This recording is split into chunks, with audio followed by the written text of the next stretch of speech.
Black and white நேயர்களுக்கு வணக்கம். அரசியல் சூத்திரம் நிகழ்ச்சியில் மூத்த பத்திரிகையாளர் கோட்டீஸ்வரன் நம்முடன் இணைகிறார். வணக்கம் சார். சார் வணக்கம் சார். நேயர்களுக்கு அன்பு வணக்கம். சார், விஜய் தேர்தல் அறிக்கையை வெளியிட்டார். ஆனால் தேர்தல் அறிக்கைன்றது அவர் சின்ன சின்ன ஒரு போர்ஷனாக மகளிர் தினத்துக்கு ஒன்று, வேட்பாளர் அறிமுகம் கூட்டத்தப்ப இளைஞர்களுக்கான நலத்திட்டங்கள் என்ன அப்படின்றது, தஞ்சாவூர், நாகர்கோயில் அப்படின்னு திருப்பூர், இதில் எல்லாத்துலேயும் அவர் பேசியிருக்கிறார். இது எல்லாம் சேர்த்த ஒரு தொகுப்பாக புத்தகமாக வெளியிட்டிருக்காங்களா, இல்லை இந்த அறிவிப்புகளை கடந்து அந்த தேர்தல் அறிக்கையில் வேறு ஏதாவது சிறப்பு அம்சங்கள் இருக்கா? சார், அதாவது அவர் அறிவிப்புகள் ஒன்று காலதாமதமாக வருது, இன்னொன்று பாதி ரோட் ஷோ போகும்போது பேசுகிறாரு, மீதி பாதி வெளியிட்டிருக்காரு. அப்புறம் நேற்று ஒரு புத்தக வெளியீடு மாதிரி ஒன்று பண்ணியிருக்காரு. அப்போ ஒரு ஒரு கன்ஃபியூஷன்ஸ் வருது. அதாவது நான் ஜென்யூனாக சொல்கிறேன். என்னென்னா, இப்போ எனக்கு திமுகவோட தேர்தல் வாக்குறுதிகள் அறிவிப்புன்னு பார்த்திங்கன்னா எனக்கு ஒரு கிளாரிட்டி இருக்குது. பெண்களுக்கு 2000 ரூபா தரணும்னு சொல்லியிருக்கிறாங்க. அதே மாதிரி வேலைவாய்ப்பு ஏற்றத்துக்கு கொடுக்குறேன்னு இருக்காங்க. அப்புறம் பால் கொள்முதல் விலை ஒரு 5 ரூபா கூட்டுறோன்னு இருக்காங்க.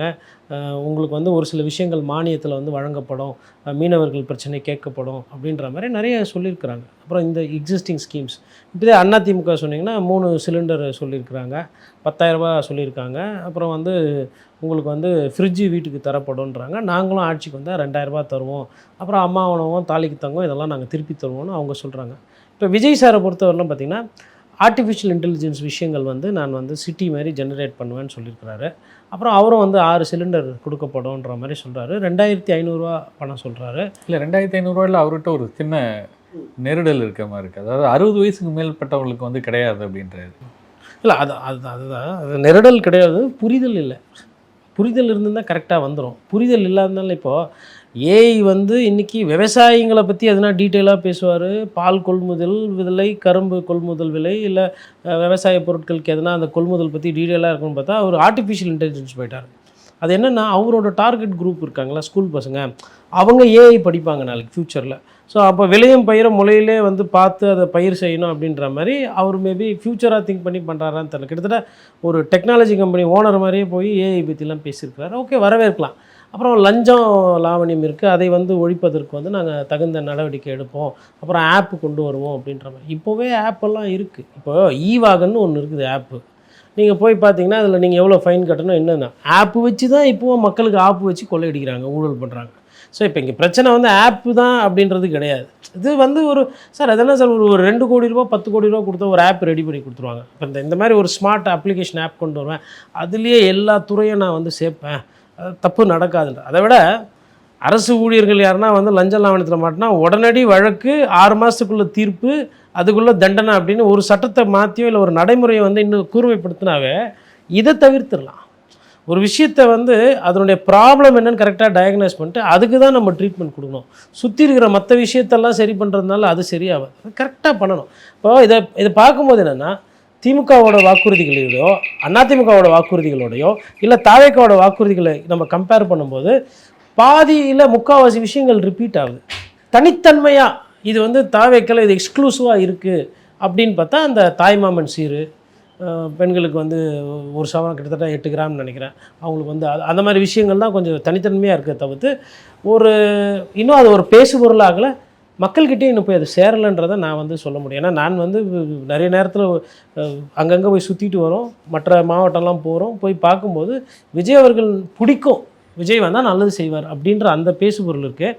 அவர் என்ன சொல்லியிருக்காரு, அவர் திட்டங்கள் என்ன தெரியுமா, அவர் உள்ளூரை நிறுத்தியிருக்க வேட்பாளர் தெரியுமா அப்படின்னா அந்த அரசியல் புரிதல் என்பது இல்லை.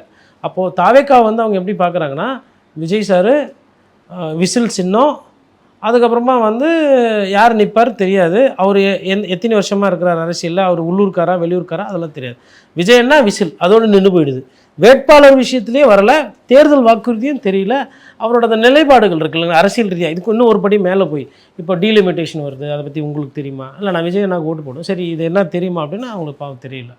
ஸோ அந்த அறியாமை என்பது தலைவர் தொடங்கி தொண்டர் வரை போய் அதற்கு கீழே இருக்கக்கூடிய ஆதரவாளர் இருக்காங்க இல்லையா, அவங்களுக்குமே இன்னும் அந்த அரசியல் புரிதல் இன்னும் பெரிதாக வரவில்லை. விஜய்க்கு இந்த ஒரு சந்தேகம் இருக்குமா, அதாவது நமக்கு எப்படி இருக்குது வரவேற்பு, அந்த பல்ஸை தெரிஞ்சுக்கணுன்ற ஆசை அவருக்கு இருக்கிறார். சுற்றி இருக்கிற ஸ்ட்ராட்டஜிஸ்ட்டு எல்லாம் சொன்னாலும் அதை அவர் நம்பலன்னு நம்ம பார்க்க முடியுமா? இந்த ஒரு விஷயத்தை அவர் நேற்று வெளிப்படுத்தியிருக்கிறதுனால கேட்குறேன். எல்லோரும் விசில் சின்னத்தை கோலமாக வரைங்க, தாய்மார்களுக்கு ஒரு வேண்டுகோள் விடுக்கிறேன்னு சொல்கிறார். ஒருவேளை இதெல்லாம் நிறைய வரைஞ்சாங்கன்னா இதை பார்த்து தாவேக்காவுக்கு உண்மையிலே ஒரு வரவேற்பு இருக்குது, இல்லை ஓட்டு கிடைக்கும் அப்படின்றத ஒரு மேட்ச் பண்ணி பார்க்கலான்னு நினைக்கிறாரு அவர்.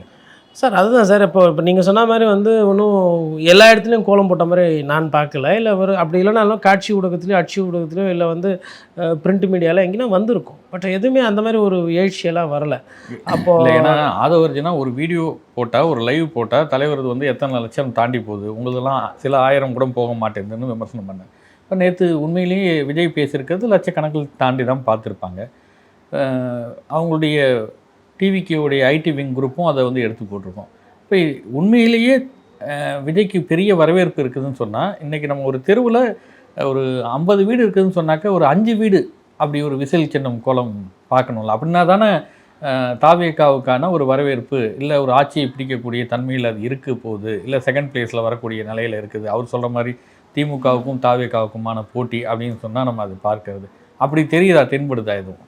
சார் இப்போ நீங்களுமே களத்தில் வந்து நிறைய வாட்டி பார்த்துருப்பீங்க. இன்ஃபேக்ட் என்னை விட உங்களுக்கு அனுபவம் கூட. இப்போ விஜயகாந்த் அவர்களுக்கு எவ்வளோ கூட்டம் வந்திருக்குலாம் நீங்கள் பார்த்துருப்பீங்க. அப்போ உங்களை இந்த கேள்வி முடிஞ்சோன்னே உங்களோட அந்த அனுபவத்தை நீங்கள் பகிர்ந்தீங்கன்னா நேருக்கு அது சிறப்பாக இருக்குன்றது என்னோட பொருள். ஏன்னா கூட்டத்தை வச்சு தான் இன்றைக்கி அரசியல்ன்ற மாதிரி நிறைய பேர் கொண்டு போகிறாங்க. இப்போ நீங்கள் பார்த்துருப்பீங்க விஜயகாந்த் அவரோட. இப்போ திருப்பி again coming back to Vijay அவர்கள். இப்போ விஜய் அவர்களை பொறுத்தவரையிலும் ஃபேஸ்புக்கில் அதிகமாக போகுது, ட்விட்டரில் அதிகமாக போகுதுன்ற சொல்லலாம். நமக்கு வந்து கிட்டத்தட்ட 5.5 கோடி பேர் வாக்காளர்கள் இருக்காங்க. அதில் இளம் வாக்காளர்கள் பார்த்தா ஒரு 1.25 கோடி வருவாங்க.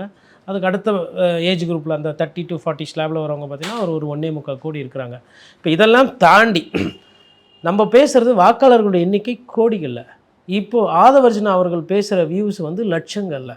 அப்போது விஜய் அண்ணாவை பிடிக்கும், விஜய் அண்ணாவை பார்க்கணும் அப்படின்னு நினச்சிட்டு பார்க்குறதே வந்து கோடிகளில் போல் லட்சங்களில் தான் போகுது. அப்போது ஒரு த்ரெஷோல்டு லிமிட் இருக்குது. ஒரு சமூக வலைத்தளத்துக்கோ இல்லை வந்து ஒரு டிவிக்கோ இல்லை ஒரு அச்சு ஊடகத்துக்கோ ஒரு லிமிட் இருக்குது. அந்த லிமிட்டை தாண்டி அதெல்லாம் பயணம் பண்ண முடியாது. அந்த ஒரு காரணத்துக்காக தான் வீடு வீடாக போய் ஓட்டு கேட்குறது. அந்த ஒரு காரணத்துக்கு அவசரம் தான் மக்களை போய் களத்தில் சிந்திக்கிறது. இப்போ முதல்வர் ஸ்டாலினுக்கு இன்றைக்கி திமுகவுக்கு இருக்கிற செல்வாக்குக்கு, அவங்களுக்கு இருக்கிற பணபலத்துக்கு, அவங்களுக்கு இருக்கிற ஆட்சி அதிகாரத்துக்கு உட்காந்த இடத்துல வெறும் விளம்பரம் கொடுத்துட்டு போயிடலாமே. விளம்பரம் இன்றைக்கி அதிகமாக வர்றது திமுக சைட்லேருந்து வருது. இன்றைக்கி டெக்னாலஜி வளர்ந்துருக்க காலத்தில், வாட்ஸ்அப் வளர்ந்துருக்க காலத்தில் கல்யாண பத்திரிக்கை எல்லாரும் அப்படியே அனுப்பிச்சிட்டு விட்டுறலாமே. ஆனாலும் வீடு வீடாக போய் தானே கொடுக்குறாங்க. கல்யாணத்துக்கு ஆள் வர மாட்டாங்க. எல்லாரும் வாட்ஸ்அப்லேயே வாழ்த்து சொல்லிட்டு கல்யாண வீட்டில் ஒரு ஐயரு, அதுக்கப்புறமா வந்து அங்கே அந்த பொண்ணு மாப்பிள்ளை சொந்தக்காரங்க அவ்வளோதான் இருப்பாங்க. அது ஒரு கல்யாண வீடாக இருக்காது.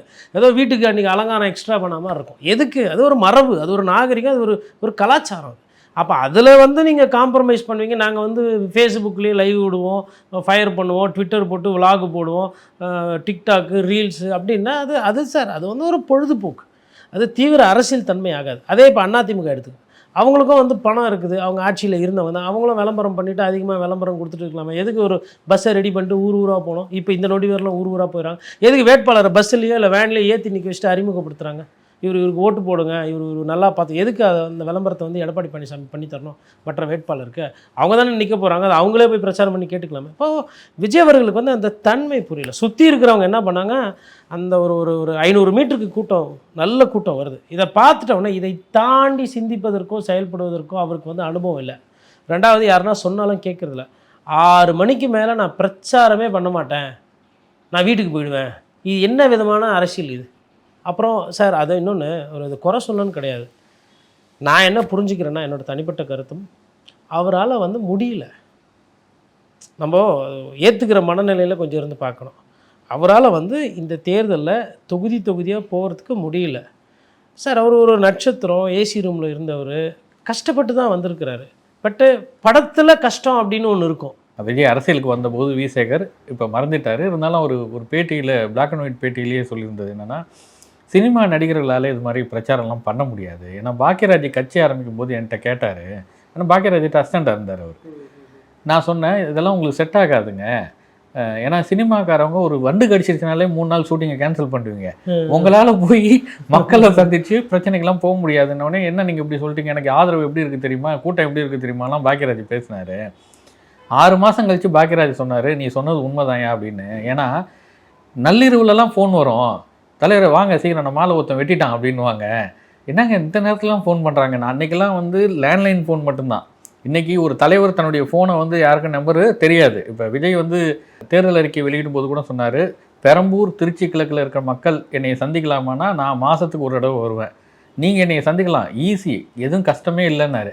உங்கள் ஃபோன் நம்பரை கொடுத்து இந்த ஃபோன் நம்பரை கூப்பிடுங்க பெரம்பூர் திருச்சி மக்கள் நான் பேசுவேன்னு சொன்னால் பரவாயில்ல. லேண்ட்லைனில் அன்றைக்கி இருந்த காலத்தில் பாக்யராஜுக்கு எவ்வளோ சிரமன்றதை வி சேகர்கிட்ட அவர் வெளிப்படுத்தியிருக்கிறாரு.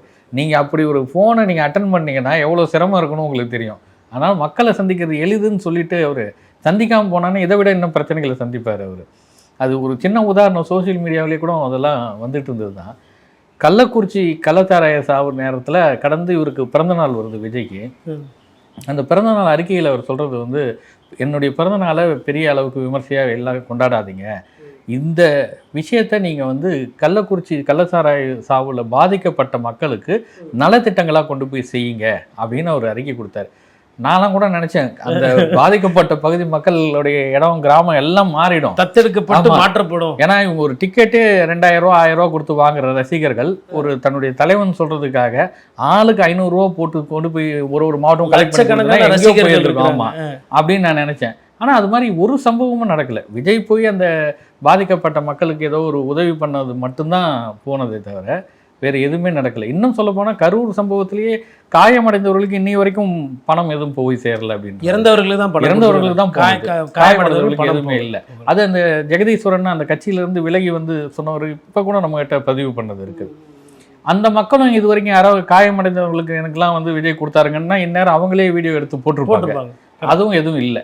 அப்போ ஒரு 2 ஆண்டுகள் கட்சி முடிஞ்ச நிலையில் ஒரு தேர்தலை சந்திக்க போகும்போது முதல் கொடுத்த வாக்குறுதிகள்லேயே உங்களுக்கு வந்து இவ்வளோ லேக் இருக்குது அப்படின்னா இது மக்கள் உணர்வு தானே செய்வாங்க. கள்ளக்குறிச்சி மக்களுக்கு நல்லா தெரியும்ல, விஜய் ஒரு அறிக்கை கொடுத்தாருங்க, ஏதோ மக்கள் ரசிகர்லாம் வருவாங்க, தாவேக்காவினர் வருவாங்கன்னு எதிர்பார்த்தோம் அப்படின்றது அவனுக்கு உணர முடியும்ல. இதை போய் எப்படி களத்தில் மாற்ற முடியும்? அதான் சார், இப்போ நீங்கள் கரெக்டாக இப்போ நீங்கள் பார்த்தது உங்கள் எக்ஸ்பீரியன்ஸ் உங்கள் சீனியாரிட்டிக்கு நீங்கள் சொல்கிறீங்க.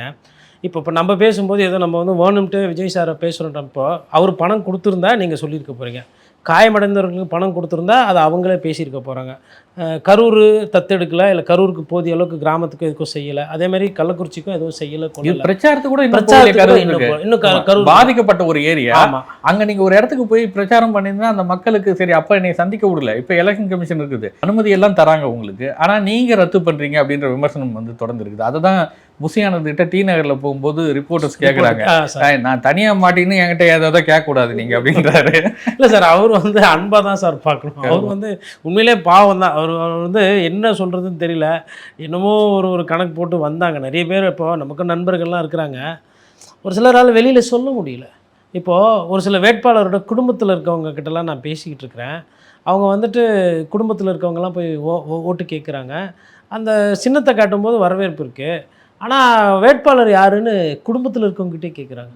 இப்போ நான் தான் வந்து மகன் வச்சுக்கோங்களேன், எங்கள் அப்பா வந்து அதில் வேட்பாளர், நான் போய் ஓட்டு கேட்குறேன், நான் போய் விசில் சின்னத்துக்கு போடுங்க அப்படின்னு கொடுக்குறேன், நீ ஏன்ப்பா இதை கொடுக்குற, வேட்பாளர் யாருப்பான்னு கேட்குறாங்க. அதிலே போட்டிருக்குது வேட்பாளர், இல்லை இந்த பக்கம் பார்க்கலையே வரலையே, அப்போ அறிமுகம் இல்லை. நீ இதை விட நீங்கள் இன்னும் சமூக வலைதளத்தில் ஒரு விஷயத்தை பார்த்துருப்பீங்கன்னு நினைக்கிறேன் சார். வேளச்சேரியில் வேட்பாளர் பிரச்சாரம்னு தாவேக்கானது தான் எடுத்து போடுறாங்க. விஜயோட தந்தை மாடியில் நிக்கிறாரு, கீழே நிக்கிற வேட்பாளர் வந்து தாவேக்கா வேட்பாளர். அவர் கேட்குற நீங்க தான் வேட்பாளரானு சந்திரசேகர் கேட்கிறாரு அவரை.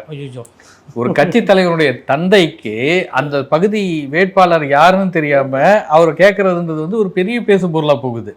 இவர் சொல்றாரு, ரெஃபரன்ஸ் வந்து வேட்பாளர் என்ன சொல்றாரு, சந்திரசேகருடைய ஃப்ரெண்டு பேரை சொல்லி, அவருக்கு நான் தெரிஞ்சவர் சார், உங்க ஃப்ரெண்டு அவரு அப்படின்றாரு. அவர் ஆமா வெற்றி பெற்றதுக்கு அப்புறம் வாங்கன்றாரு அவரு. அப்ப கூட இவர் கீழே இறங்கி போய் யார் வேட்பாளர் தலைவர் எப்படியோ தொண்டை. அதாவது சார், அரசியல் நாகரிகம்னு ஒன்று இருக்குது சார். நான் நிறைய வாட்டி பார்த்துருக்கேன், பரம்பரை திமுக பரம்பரை அதிமுக காரங்களுக்கு சீட்டு கிடைக்கலன்னு வச்சுக்கோங்களேன், கோவத்தில் இருப்பாங்க.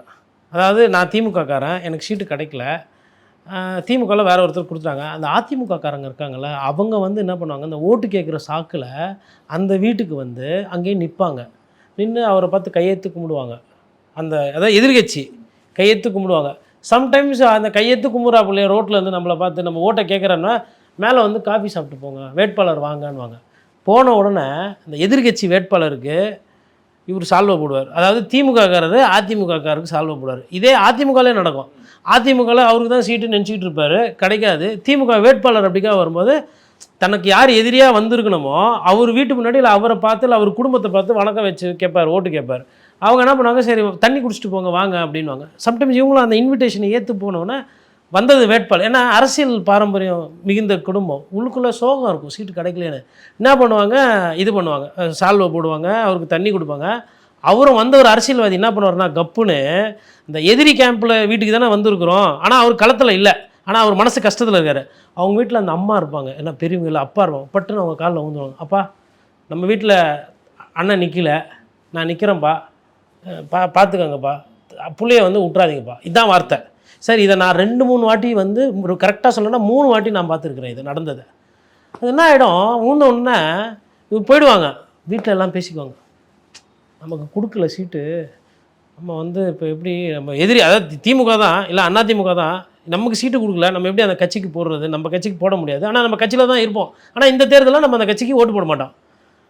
வீடேறி வந்து காலில் வந்து கெஞ்சிட்டு போகிறார். நம்மளை அழிக்கணும்னு நினச்சா நம்ம கட்சியில் இருக்கிற எதிரி பெருசா, அந்த ஆண்டனி பெருசா, இல்லை அந்த பாஷா பெருசா அப்படின்ற மாதிரி வீட்டுக்குள்ளே வந்துடும் ஒரு சூழ்நிலை. இதுதான் அரசியல். இது என்னன்னே தெரியாதவர் தான் இப்போ நீங்கள் சொன்னீங்க பாருங்கள், இந்த வேளச்சேரி கேண்டிடேட், அவர் தான் அதுக்கு எடுத்துக்காட்டு. நான் எப்படி என்ன பண்ணியிருக்கணும், காதம் வச்ச மாதிரி ஒரு ஓட்டர் யார், ஐயா சந்திரசேகர் வந்து அங்கே ஒரு வாக்காளர், ஒரு யாருன்னா இப்போ விஜய் சார் வந்துட்டு நீ எப்படி போன, இல்லை புஷியா நீ எப்படி போன, யாரா கேட்க போகிறாங்க, இல்லை அப்படி ஏதாவது பிரச்சனை இருக்குன்னு பயப்படுறாருன்னு கேட்குறேன். எதுக்கு பயப்படுறாங்க, எதுக்கு ரத்து பண்ணுறாங்க, எதுக்கு ஓடி ஒளிகிறாங்க, எஃப்ஐஆரே போடாத போய் ஓடி போய் மறைஞ்சாங்க. சம்மந்தம் இல்லாமல் இப்போ இந்த மானெல்லாம் பார்த்தீங்கன்னா சார் மேய்ஞ்சிக்கிட்டு இருக்கோம். நீங்கள் ஒரு இந்த கிண்டி நேஷனல் பார்க்கில் நீங்கள் இதை வந்து பார்க்கலாம், இந்த பாப்கார்ன் விற்பாங்க, அந்த பாப்கார்ன் சாப்பிட்டு முடிச்சுட்டு ஊதிட்டு டொப்புன்னு வச்சிங்கன்னா எங்கே இருக்கிறோமான்னு எங்கேயோ பிச்சுக்கிட்டு ஓடும். வெடிச்சது பாப்கார்ன் கவர், ஸ்கூல் பசங்க. நீங்க சொல்றது இப்ப சோசியல் மீடியால பெரிய வைரல் ஆயிட்டு இருக்குது என்னன்னா, காரைக்குடிக்கு போகும்போது விஜய் சைக்கிள் ஓட்டுனது, டக்குனு ஒருத்த பூவை தூக்கி போட்டு ஓடுனது, அது என்ன நினைச்சு ஹீரோயிசம்னு ஒரு பண்ண நினைச்சாரோ அது பெரிய பேக் ஃபயர் ஆயிரும், அது பெரிய விமர்சனமா போயிட்டு இருக்குது. ஆமா சார், சொந்த அது அது இப்படிதான் தூக்கி போடுறாரு, பூவோ அது சால்வே ஏதோ ஒண்ணு, பூதான் அதை வந்து அவர் பார்த்துட்டு திப்பி திப்பி ஓடுறாரு. அப்புறம் அந்த இதுவரையிலும் கொடியை வந்து யாரும் தூக்கி போட மாட்டாங்க சார், கொடியையோ சால்வையோ. இவர் அந்த கலாச்சாரத்தை ஆரம்பித்தார். இப்போ அது எங்கே வந்து இருக்குதுன்னா, குச்சியோட தூக்கி கொடியை போடுறாங்க. என்றைக்கோ ஒரு நாளைக்கு இந்த குச்சி உருவிக்கின்னு குச்சி வண்டி போய் முகத்தில் வைக்கிறதுனா எங்கேயோ பொழுதுக்குமா வந்து பவுன்சர் ரெடியாக இருக்க முடியும், யார் எதோ விடுவாங்களோ அப்படின்னு. அப்புறம் இப்போ பொம்மையை தூக்கி டெடிபேர் கொடுக்குறாங்க, ரைட்டு, அவரும் அதை எடுத்து அன்பாக வச்சுருக்காரு. வேறு எதனா உள்ளே வச்சு கொடுத்தாங்கன்னா அப்போது அந்த அந்த காமன் சென்ஸ் இருக்கு இல்லைங்களா, அது நிறைய நேரத்தில் வந்து அந்த அவங்களுக்கு பாவம் வரலை.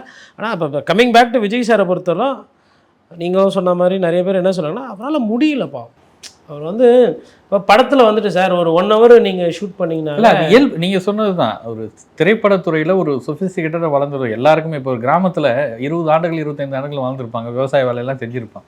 நகர்ப்புறத்துக்கு வேலைக்கு வந்ததுக்கப்புறம் ஒரு 10 ஆண்டுகள் 5 ஆண்டுகள் கழிச்சு ஊருக்கு போய் கிராமத்தில் நேரடியாக சொன்னது, சக பத்திரிகையாளர் தேனி மாவட்டத்திலேருந்து வந்தவர், ஒரு 7-8 வருஷத்துக்கு கழிச்சு போய் அவர் தோட்டத்தில் மம்முட்டி எடுத்து வேணா முடியலன்றாரு. அவங்க அப்பா வந்து திட்டுறாரா, என்னடா நீ ஆளு நீ அப்படின்னு பையனை திட்டினாருன்னு வந்து சொல்லிட்டு இருந்தாரு. அப்போ ஒரு 10 ஆண்டுகள் 5 ஆண்டுகள் அந்த பழக்கம் போச்சுனாலே உடம்பு ஒத்துழைக்கல. அதான் இயல்பு சார். நீங்கள் வந்து ஒரு ஒரு அட்மாஸ்பியருக்கோ இல்லை ஒரு கண்டிஷனுக்கு நீங்கள் பதப்படுறீங்க, மனதளவில் உடல் அளவில். உங்களோட அந்த இன்ஃப்ராஸ்ட்ரக்சர் எல்லாம் சினிமாக்கேற்ற இன்ஃப்ராஸ்ட்ரக்சர் இருக்குது, அவருக்கு அரசியலுக்கேற்ற ஒரு இன்ஃப்ராஸ்ட்ரக்சர் ஈகோ சிஸ்டம் இல்லை. நீங்கள் இது சொன்னோன்னா எனக்கு ஒரு எடுத்துக்காட்டு ஞாபகம் வருது. டெக்கன் கிரானிக்கல் இருக்கும்போது 2 மாணவிகள் வந்து ட்ரைனிங் வராங்க. ஒரு மாணவி வந்து ஒரு ரெக்கமெண்டேஷனில் ஒரு சீனியர் அதிகாரி, போலீஸ் அதிகாரி மூலிமா இன்டர்ன்ஷிப் போகிறாங்க. இன்னொன்று வந்துட்டு கார்ப்பரேஷனில் படிக்கிற ஒரு மாணவி. அந்தம்மா வந்து அதுவே அந்த குழந்தை வந்து அதுவே அப்ளிகேஷன் போட்டு 2 பேரும் வராங்க. இவங்க வந்த உடனே என்ன சொல்கிறாங்க, எனக்கு க்ரைம் வேணும், எனக்கு வந்து க்ரைமு, பாலிட்டிக்ஸு, ஸ்போர்ட்ஸு, சினிமா இந்த மாதிரிலாம் வேணுன்றாங்க. இந்த பாப்பா வந்து நீங்கள் எது கொடுக்குறீங்களோ கொடுங்க, நான் போய் பார்க்குறேன்னா இது வந்து கார்ப்பரேஷனு, ஹெல்த்து, அதுக்கப்புறமா டிரான்ஸ்போர்ட்டு, இபி இப்படி போகுது. அவங்க வந்து சினிமா அது இதுன்னு போயிட்டு அப்புறம் ஒரு 10 நாள் கழிச்சு பார்த்தா இந்த பொண்ணுக்கு நிறைய பைலைன் வருது, செய்திகள் வருது. அந்த மாதிரி எதுவும் வரல. அப்புறம் அப்போ இருக்கிற ஒரு எடிட்டர் கேட்குறாரு, என்ன இது, இந்த குழந்தை வந்து ப்ரொடக்ஷன் இல்லை, இந்த குழந்தை ப்ரொடக்ஷன் நிறைய இருக்குது, இத்தனைக்கும் இது ரெக்கமெண்டேஷனில் வந்துருக்குது, பெரிய வீட்டு குழந்தை, நீ என்ன பண்ணுற, நீ கைட் பண்ணலன்னு என்னை கேட்குறாரு. நான் சொன்னேன், சார் அந்த பாப்பா டெய்லி காரில் வருது, இந்த பாப்பா கவிஞரசர் கண்ணதாசன் நகர் வந்து பஸ்ஸில் ஏறி வருது, வரும்போதே பஸ்ஸிலே ஸ்டோரி பிடிச்சிது. இது பஸ்ஸில் என்ன பிரச்சனை, பஸ் ஸ்டாப்பில் இறங்குது, ஒரு குப்பையை பார்க்குது, நாயை பார்க்குது, அப்படியே ரிப்பன் பில்டிங் போகுது, செய்தியை சேகரிக்குது. அதுக்கப்புறம் அங்கேருந்து இறங்கி ரிப்பன் பில்டிங்கில் முடிச்சுட்டு சென்ட்ரல் ஜிஹெச்சுக்கு போகுது, எக்ஸ்ரே தட்டுப்பாடு இருக்கா என்ன எது பார்க்குது, ஒரு நாள் இதை கொடுக்குது, ஒரு நாள் அதை கொடுக்குது, ஜிஹெச்சில் போய் பார்க்குது, பேஷண்ட்டுக்கிட்ட பேசு. இந்த பாப்பா இப்படி போகுது. அப்புறம் ட்ரெயினை பிடிச்சி வரும்போது கிண்டி இறங்கி, கிண்டியில் ஷேர் ஆட்டோக்கு எவ்வளோ காசு வாங்குறாங்க, பஸ்ஸு வருதா வரலையா அப்படின்னு மக்களாக போகிறதுனால இந்த அம்மாவுக்கு வந்து செய்தி சேகரிக்கிற அந்த தன்மை, மக்கள் பிரச்சனை என்னன்னு புரியுது இந்த பாப்பாவுக்கு. இது யாரும் சொல்ல வேண்டியதில்லை, அதுவாக தானா இதுதான் வேலை, இதுதான் பண்ணணும்னு புரிஞ்சுக்கிட்டு பண்ணுது. இந்த பாப்பா என்ன பண்ணுதுன்னா, ஒரு நாளைக்கு வந்து 7 வாட்டி ஃபோன் வருது, வை டு ஐ கோ அப்படின்னு நம்மளை கேட்குது. அப்புறமா வந்து ஆக்டர்லாம் இன்டர்வியூ எடுக்கணும்னா என்ன பண்ணுறதுன்னு என்ன கேட்குது, ஆக்டர்ஸ்கிட்ட என்ன கேட்குறது. அப்போ எல்லாமே வந்து ஸ்பூன் ஃபீடிங் பண்ண வேண்டியதாக இருக்குது. அதே மாதிரி இப்போ கமிஷனர் ஆஃபீஸ் போனோன்னா என்ன உள்ளே விட மாட்டேன்றாங்க. அதுக்கப்புறம் நான் வந்து செக்ரட்டரியேட் போனோம், எனக்கு பாஸ் வேணும் அப்படின்னு. அப்போது இந்த செக்ரட்டரியேட் போகணும் அப்படின்னா பாஸ் வேணுன்றது மூத்த பத்திரிகையாளர்கள் கிடைக்கக்கூடிய விஷயம். இவங்க வேலைக்கு ட்ரைனிங்க்கு தான் வந்திருக்கிறாங்க, ஆனால் இவங்க கேட்குறது அந்த பாஸை. அப்போ அதை எப்படி நம்ம வாங்கி கொடுக்க முடியும்? அது வந்து அரசு அங்கீகாரம் இருக்கிறவங்க தான் அந்த இடத்துக்கு உள்ளே போக முடியும். நீங்கள் ட்ரைனிங்க்கு இன்டர்ன்ஷிப் வந்துட்டு வந்து இந்த அம்மா என்ன பண்ணிச்சு, பண்ணலை. ஒரு லெவலுக்கு மேலே கம்ப்ளைண்ட் வேறு, அவங்க அப்பா கிட்ட சொல்லி, அவங்க அப்பா எங்கள் ஆசிரியர்கிட்ட பேசி, அவர் வந்து என்னை கேட்குறாரு, என்ன கோட்டி நீ ஹெல்ப். நான் சொன்னேன், சார் இதுதான் சார் ப்ராக்டிக்கலாக புரிஞ்சுக்கங்க. இது வந்து அது சுயமாக இருக்குது, இது வந்து செயற்கையாக நம்ம ஊட்டி விட்டாலும் அது பிடிச்சிக்க மாட்டேங்குது. இது இருக்குது. அப்புறம் லேட்டாக வர்றது, இது நான் என்ன சார் பண்ணுறது? ஒன்று பண்ணுவோம், இந்த அம்மாவை வந்து தூக்கி நான் இதுக்கு போட்டுறேன். இனிமேல்ட்டு இந்த சினிமா, ஸ்போர்ட்ஸு, செக்ரட்டேரியேட்டு, கமிஷனர் ஆஃபீஸில் போகிறது அப்படின்றது, இந்த பாப்பாவை தூக்கி நான் வந்து இதுக்கு மாற்றிடுறேன். கார்ப்பரேஷன் ரிப்பன் பில்டிங் போகணும், ஜிஹெச் போய் பார்க்கணும், அதுக்கப்புறமா வந்து இது பண்ணோன்ட்டு. இந்த குழந்தை வந்து மார்ச்சுரி போகிறதுக்கு கேட்டுக்கிட்டு இருக்கு. இதை பார்த்தோன்னே இந்த அம்மா எக்ஸைட் ஆகிட்டாங்க. யார்? இந்த படிச்சுட்டு ரெக்கமெண்டேஷனில் வந்தவங்க. மார்ச்சுரி, மார்க்கில் வந்து பாடியெல்லாம் வச்சுருப்பான், படத்துலலாம் காட்டுற மாதிரி இது பண்ணிவிட்டு மாற்றி விட்டோன்னா மார்ச்சுரிக்கு போகிறேன்னு போகிறாங்க. போனவொன்னே அந்த மார்ச்சுரியை பார்த்தோன்னா வாந்தி எடுத்து மயக்கம் வச்சு, அங்கேயே ஒரு மாதிரி ஃபோன் வருது எனக்கு, இந்த மாதிரி ரிப்போர்ட்டர் சொல்கிறாங்க உங்கள் ஆஃபீஸில் வந்து இது பண்ணுங்கன்னு. அப்புறம் அவங்க டிரைவருக்கு நம்பரை வாங்கி ஃபோன் பண்ணி, இப்போ அந்த குழந்தை மயக்க வச்சு உட்காந்துக்குதான் அப்படின்னா அவர் கூப்பிட்டு 1 வாரம் லீவு சார். இது எதுக்கு சொல்கிறேன்னா, ஆசை இருக்குது, உடலும் மனசும் தயார் பண்ண விதமும் ரொம்ப முக்கியம். இப்போ பத்திரிகையாளராக ஒருத்தர் நல்ல செய்தி அடிப்பார், அவரை கூட்டின்னு போய் இவர் என்ன பண்ணுவார், ஒரு 2 மணி நேரம் நம்ம துறையில் இருக்கிறது தான், 3 மணி நேரம் எதிரி டீ கடைக்கு ஒரு பிரேக் போவார், அப்புறம் அங்கே பக்கத்தில் ஒரு கடை இருக்கும், அங்கே போய் ஒரு பிரேக் எடுப்பார், அப்புறம் ஒரு வெட்டி கதை பேசுவார், திருப்பி வந்து ஒரு 2 பேரை எழுதுவார், அப்புறம் நைட்டு 8 மணிக்கு தான் அந்த காப்பியை கொடுப்பார். அவர் தூக்கின்னு போயிட்டு நம்ம திருச்சி பக்கத்தில் எதுனா கல்குவாரியில் உட்கார வச்சு வெயிலில் கல் உடைக்க சொன்னால் அவர் நிலமை என்ன? ஏன்னா டீ கடை கூட இல்லை பக்கத்தில், வெறும் ஒரு செங்கல், இது கல் உடைக்கணும், கையில் வந்து சுற்றி இதுக்கு நான் வந்து உட்காந்து எழுது, அதுவே நல்ல வேலை போலன்னு தோணும். இப்போ விஜய் சாரோட நிலமை கிட்டத்தட்ட இதுதான். அதுதான் அவர், அதனால தான் நம்ம அவரை வந்து பார்த்து கிட்டத்தட்ட பரிதாபப்படும். அதாவது அவர் நினைக்கிறாரு, ஆசைப்படுறார், பர்மிஷன் சும்மா வாங்க மாட்டாங்க. அப்போ நான் என்ன நினைக்கிறேன்னா, அவர் பர்மிஷன் வாங்குறாரு, போகலான்னு நினைக்கிறாரு, ஆனால் அவரால் முடியல. அவர் உடம்பு ஒத்துழைக்கல, இல்லை அவர் மனசு ஒத்துழைக்கல, இல்லை அதற்கேற்ற சூழல் வந்து அங்கே இல்லை. நன்றி சார். நன்றி சார்.